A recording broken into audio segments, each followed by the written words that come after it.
salut les amis, salut les potos, salut à tous mes abonnés, salut à tous les amoureux du football. Bienvenue à ce nouveau numéro du journal de la Coupe du Monde Qatar 2022. Les potos, ça se passe sur une seule chaîne, Viking Débrief Connaisseur connaît, la chaîne de tous les amoureux du football. Les potos, aujourd'hui nous allons essentiellement aborder certaines rencontres. Je vous l'avais dit, nous serons ensemble tout au long de cette Coupe du Monde. Nous serons là pour vous donner les bons moments et les moments forts des différents matchs qui se joueront. Tout à l'heure, nous allons parler de la rencontre entre la Belgique et le Canada, la défaite, la surprenante défaite de l'Allemagne face au Japon. Nous allons aussi aborder l'écrasante victoire de l'Espagne face au Costa Rica, le match nul entre le Maroc et la Croatie, la victoire du champion en titre, la France, face à l'Australie et pourquoi pas les potos, la plus grande surprise de ce début de Coupe du Monde, la défaite de l'Argentine face à l'Arabie Saoudite. Mais les potos, comme vous le savez, avant d'entrer dans le but du sujet, on s'est dit juste après ceci. Poto, comme annoncé dans le sommaire, nous commençons cette vidéo tout de suite par la dernière rencontre de cette journée qui opposait la Belgique au Canada. C'était un match vraiment agréable à suivre en première mi-temps, mais on a senti tout de suite que les deux équipes avaient vraiment envie de pouvoir gagner ce match. On sait les potos tous pour ces genres de compétitions telles que la Coupe du Monde, mais le premier match est toujours décisif, le premier match est toujours crucial. Et je pense que les deux équipes sont vraiment entrées dans leur match. Aucune équipe n'a eu de round d'observation. Tout de suite, elles ont commencé à se rendre coup pour coup. Donc, on a vu plutôt une équipe canadienne qui était un peu supérieure à celle de la Belgique. L'équipe canadienne physiquement, tactiquement, techniquement, je pense qu'elle était vraiment supérieure et c'est à juste titre que dans les 15 premières minutes, elle a pu se procurer un penalty. Aujourd'hui, les potos, on ne cesse de le dire, Thibaut Courtois, le gardien du Real de Madrid, c'est vraiment un gardien à la trempe mondiale. Et je pense que Thibaut Courtois, en arrêtant le premier penalty de cette Coupe du Monde, a permis tout de suite à la Belgique de pouvoir se relancer dans la rencontre. Après, ça en est suivi beaucoup d'autres occasions. Je dirais qu'aujourd'hui, si le Canada perd face à la Belgique, les potos, tout simplement, c'est dû à la maladresse de ses attaquants. Parce qu'aujourd'hui, il y avait de la place pour les Canadiens de battre cette équipe belge. Physiquement, je pense que les Belges étaient vraiment beaucoup émoussés. Physiquement, les Belges n'avaient vraiment pas de répondant face à cette équipe canadienne. Mais je dirais qu'aujourd'hui, c'est l'expérience des Belges qui a prévalu aux dépens des Canadiens. Oui, dans cette équipe belge, il y a beaucoup d'expérience. Il y a beaucoup de joueurs qui ont l'habitude de jouer des grandes compétitions. Donc, je dirais que c'est ce qui a fait l'expérience et qui a permis à la Belgique de battre le Canada sur le score de 1-0. Comme second match dont nous allons parler, les potos, la deuxième grosse surprise de ce début de Coupe du Monde, je dirais que c'est la défaite de l'Allemagne face au Japon. L'Allemagne a été battue aujourd'hui face au Japon sur le score de 2-1, les potos. C'est la deuxième grosse surprise de ce début de Coupe du Monde. On a vu vraiment une équipe japonaise vraiment entreprenante, une équipe japonaise vraiment rigoureuse et vraiment généreuse dans l'effort. On a vu une équipe japonaise qui voulait vraiment gagner ce match. Parce qu'après avoir concédé l'ouverture du score, moi je me suis dit que ce serait vraiment compliqué pour les Japonais. Mais dès le retour des vestiaires, on a vu une autre équipe du Japon qui a vraiment cru en ses chances et qui est allée chercher cette victoire-là. Donc les potos, je dirais que c'est la deuxième grosse surprise de ce début de Coupe du Monde, la défaite de l'Allemagne face au Japon sur le score de 2-1. Ensuite les potos, avant ça, il y a eu une autre rencontre. Nous allons parler de l'écrasante victoire de l'Espagne face au Costa Rica sur le score sans appel de 7-0. Je dirais que c'est le score le plus lourd depuis le début de l'ouverture de cette Coupe du Monde. On espère tout simplement que les Espagnols ont lancé là leur Coupe du Monde. Ils ont bien démarré leur Coupe du Monde. On le sait tous, l'Espagne aujourd'hui regorge de joueurs très jeunes, très talentueux. Je pense que ce score, en tout cas pour moi, c'est pas une surprise parce que je m'attendais à ce que vraiment l'Espagne puisse dominer cette équipe du Costa Rica. Donc large victoire de l'Espagne au dépens du Costa Rica sur le score de 7-0. Les potos, la rencontre qui m'a particulièrement intéressé aujourd'hui était celle qui opposait le Maroc au vice-champion mondial, c'est-à-dire la Croatie. C'est cette rencontre qui m'a vraiment intéressé aujourd'hui, les potos. Je me disais et j'avais un tout petit peu peur pour cette équipe marocaine face à la Croatie. On le sait tous, les potos. Lors de la dernière Coupe du Monde, cette équipe croate nous a démontré qu'elle a beaucoup de ressources, beaucoup de qualités pour pouvoir vraiment surprendre ses adversaires. Et aujourd'hui, je m'attendais de voir dans quel système allait évoluer Walid Regragui, le nouvel entraîneur de la sélection des Lions de l'Atlas du Maroc. Et l'arrivée, je pense qu'aujourd'hui, moi je suis tout à fait d'accord avec le système utilisé par Walid. Walid a évolué aujourd'hui dans un système de 4-5-1. Dans un système de 4-5-1, pourquoi au milieu de terrain, on a vu qu'il a densifié son milieu de terrain. Et pourquoi est-ce qu'il a densifié son milieu de terrain? La force première de cette équipe croate, je dirais que c'est son milieu de terrain. Son milieu de terrain qui est composé de Luka Modric, Kovacic et Brozovic, je pense que c'est des joueurs très expérimentés. C'est des joueurs qui ont l'habitude de disputer de très grandes compétitions. Donc aujourd'hui, pour empêcher ces milieux de terrain, le milieu de terrain croate qui est vraiment très fort, qui est très expérimenté, qui a cette capacité de pouvoir alimenter son attaque. Quand tu as des génies dans ton équipe comme Luka Modric, je pense que la meilleure manière de jouer, c'est de ne pas laisser d'espace entre les lignes. Et c'est ce qu'a fait aujourd'hui le milieu de terrain du Maroc. Je pense que sur le plan tactique, sur le plan organisationnel, au milieu de terrain, vraiment, il y avait une très grosse organisation, une très bonne organisation également sur l'équipe du Maroc. Oui, je pense que tactiquement, l'entraîneur a dû vraiment insister là-dessus. Parce que les joueurs comme Luka Modric, les joueurs comme Kovacic, si tu les laisses un tout petit peu d'espace, ils sont non seulement eux-mêmes capables de faire la différence, mais ils sont aussi capables de mettre leurs coéquipiers dans de très bonnes conditions. Aujourd'hui, on a vu que le milieu du terrain croate n'a pas été capable d'alimenter ses attaquants en profondeur. Parce qu'il n'y avait pas d'espace entre les lignes. Les lignes étaient tellement bien resserrées. Il n'y avait pas d'espace entre la défense et le milieu de terrain au niveau du Maroc. Je pense que tout était vraiment bien resserré, ce qui faisait que les milieux de terrain croates étaient obligés de servir leurs attaquants en passant de façon latérale sur les côtés. Donc je dirais vraiment bravo. Bravo à Walid parce que vraiment tactiquement c'était très bien joué. Tactiquement c'était très bien joué. Au niveau de la défense, je dirais que le capitaine Saïs a vraiment assuré. On a senti beaucoup de communication entre les joueurs marocains. Et je pense que c'était vraiment l'un des points forts de l'équipe du Maroc aujourd'hui, la communication. Les joueurs ont beaucoup communiqué entre eux. Les joueurs ont beaucoup parlé entre eux. En défense, on a vu une défense vraiment solide. On a vu une défense engagée. On a vu une défense vraiment qui a respecté les consignes du coach à la lettre. Et ça, vraiment, ça m'a plu au niveau de l'équipe du Maroc. Oui, ça m'a vraiment plu. Parce que jouer face au vice-champion, la Croatie, vraiment, ce n'était pas un petit match. Mais je pense que les Marocains ont été vraiment à la hauteur de l'événement. Mais par contre, ce que moi je reproche à l'équipe marocaine, je pense que les potos, si vous avez regardé le match comme moi, les Marocains ont manqué un peu d'audace. Ils ont manqué un tout petit peu d'audace. Parce qu'ils ont trop respecté cette équipe croate. Le Maroc avait la possibilité, s'ils osaient un tout petit peu, le Maroc avait la possibilité de battre aujourd'hui cette équipe croate. Il y avait de la place pour battre cette équipe croate. Au niveau de la défense était solide défensivement. Il n'y a rien à reprocher à cette défense. Mais par contre, où je peux reprocher quelque chose à cette défense, c'est au niveau des remontées des balles. Les remontées des balles étaient trop lentes. Il y avait trop de nonchalance au niveau des remontées des balles. À tel point que lorsque même le milieu de terrain marocain récupérait le ballon, où ils avaient la possibilité de contre-attaquer cette équipe croate, mais je pense que dans la lenteur des passes, ça permettait à l'équipe croate de se regrouper et de revenir en arrière. Donc je dirais que pour moi, c'est ce petit côté que je voudrais souligner. Alors si Walid Regragui doit travailler avec son équipe, il devra plutôt travailler dans la rapidité au niveau de la transmission des balles, surtout en phase offensive.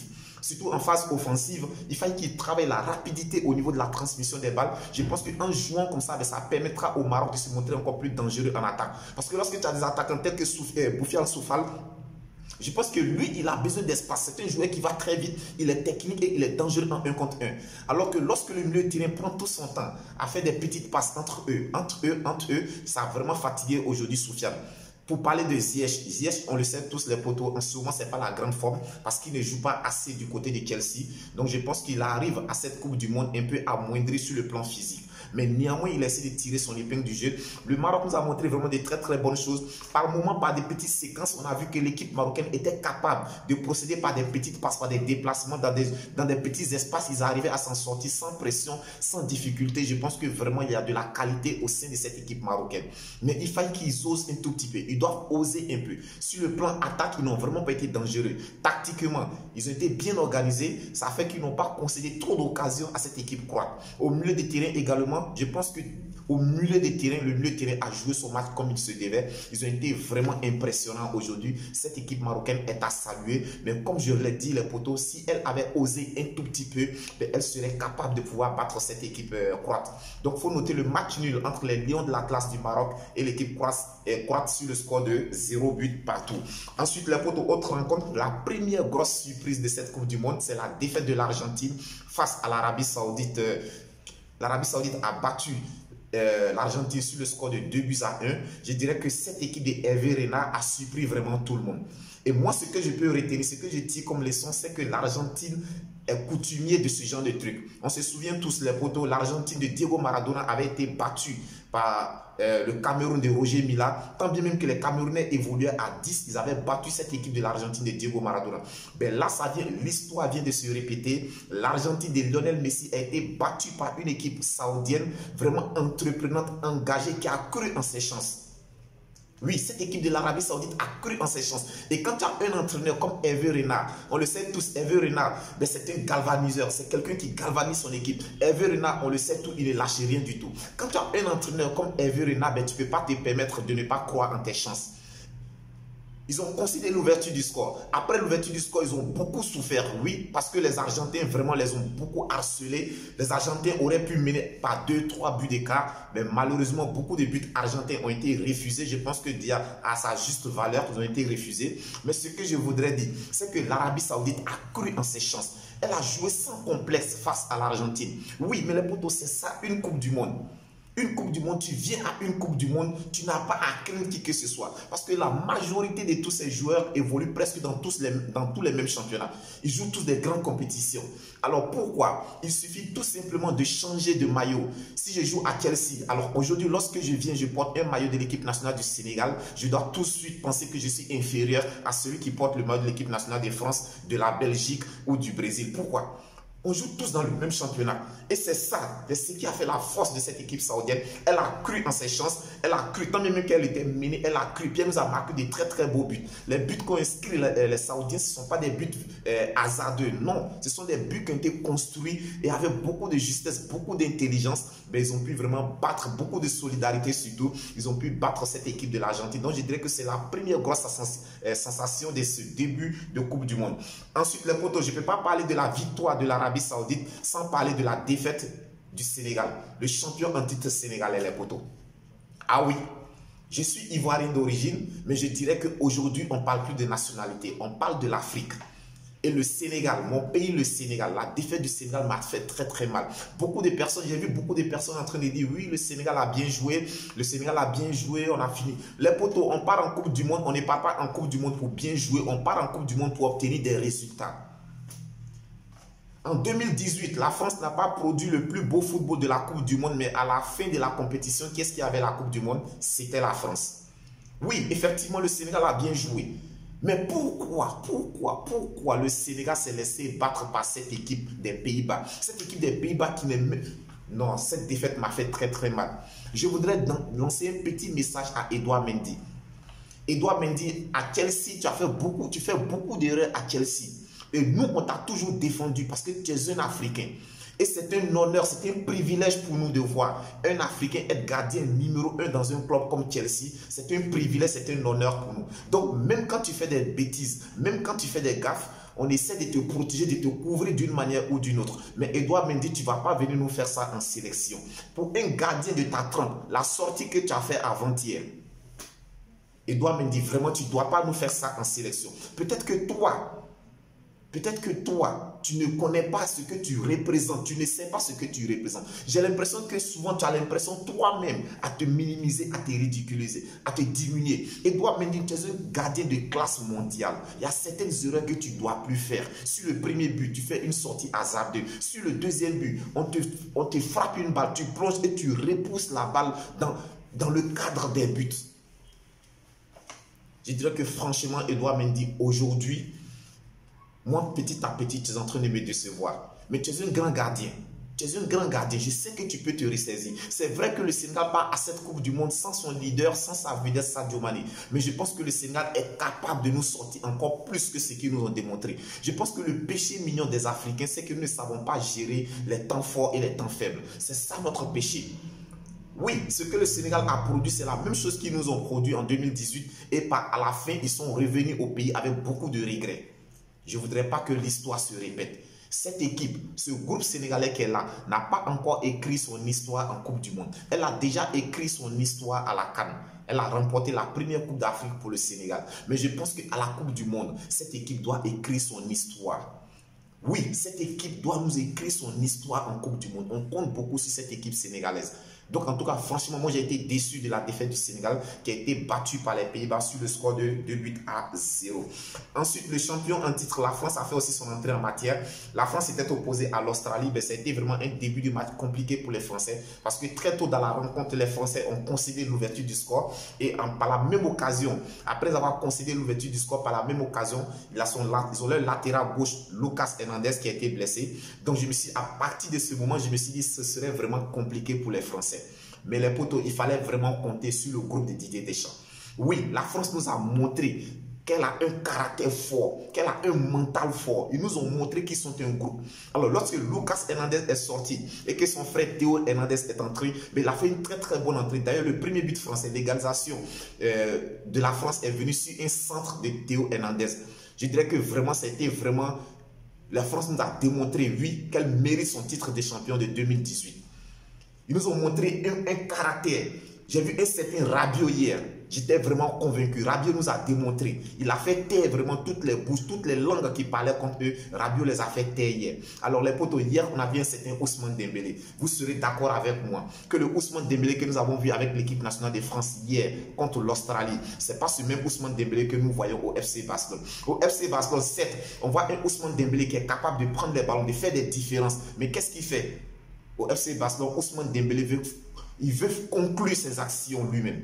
Il veut conclure ses actions lui-même. Et j'avais déjà dit ceci à plusieurs reprises. Ousmane Dembélé n'est pas un buteur. Ousmane Dembélé, c'est un passeur, c'est un finisseur, c'est un dribbleur. C'est quelqu'un qui est capable de créer, de mettre la défense adverse en danger. Et ça, il est capable de le faire pendant 90 minutes. Pendant 90 minutes, il est capable d'être dangereux pour l'adversaire. Et je pense qu'au niveau de son club, au niveau du FC Barcelone, c'est ce que Xavi n'a pas encore fait comprendre à Ousmane Dembélé.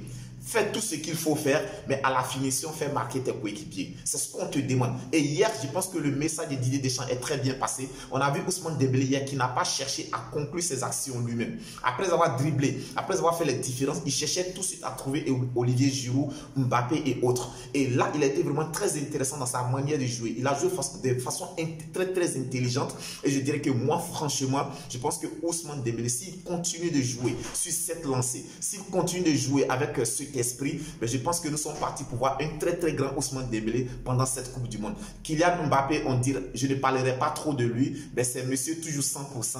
Kylian Mbappé a fait les différences sur ses accélérations. Je pense que son adversaire direct hier a vu vraiment de toutes les couleurs. Kylian Mbappé a été présent, il a été dangereux, il a été passeur, il a été buteur. Je dirais que pour moi, je donne une note de 9 sur 10 à Kylian Mbappé. Au niveau de l'attaque, Olivier Giroud, je dirais que c'est de bon augure pour la France de voir que Olivier Giroud enfin retrouve les buts, les filets en compétition officielle, surtout en Coupe du Monde avec la France. Lors de la dernière Coupe du Monde qu'il a disputé avec la France, il n'a même pas été capable de cadrer ne serait-ce qu'un seul tir. Mais déjà pour le premier match, Olivier Giroud arrive à scorer à 2 reprises. Je dirais même qu'il arrive à atteindre le record de Thierry Henry. C'est déjà salutaire pour Olivier Giroud. Donc je dis que cette équipe de la France, il va falloir compter avec elle. Elle a eu beaucoup de blessés pendant sa préparation. Cette équipe a été vraiment privée de beaucoup de cadres tels que Pogba, tels que N'Golo Kanté, Karim Benzema et autres. Ils ont été vraiment privés de beaucoup de cadres. On s'est dit que ce serait vraiment difficile. Mais je pense que la jeunesse à laquelle l'entraîneur a fait confiance, mais cette jeunesse a répondu vraiment présent. Hier, j'ai vu un Aurélien Tchouaméni qui a joué de façon libérée, avec beaucoup de confiance, beaucoup de décontraction. En tout cas, Tchouaméni a fait son match hier. Il a fait un match propre. Je salue la France. Bravo à la France qui a battu l'Australie sur le score de 4-1. Je pense que déjà en 2018, la première rencontre de la France, c'était France-Australie. La France avait battu l'Australie et à la fin de la compétition, la France avait remporté le trophée. L'histoire va-t-elle se répéter encore cette année? Comme par hasard, premier match de la France, France-Australie, France bat l'Australie. La France va-t-elle conserver son titre, oui ou non? Les potos, je pense que d'ici 3 semaines, nous connaîtrons le verdict.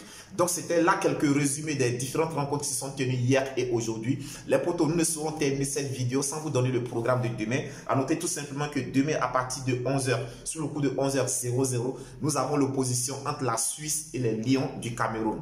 L'équipe de Samuel Eto'o fera son entrée en liste demain à partir de 11 h.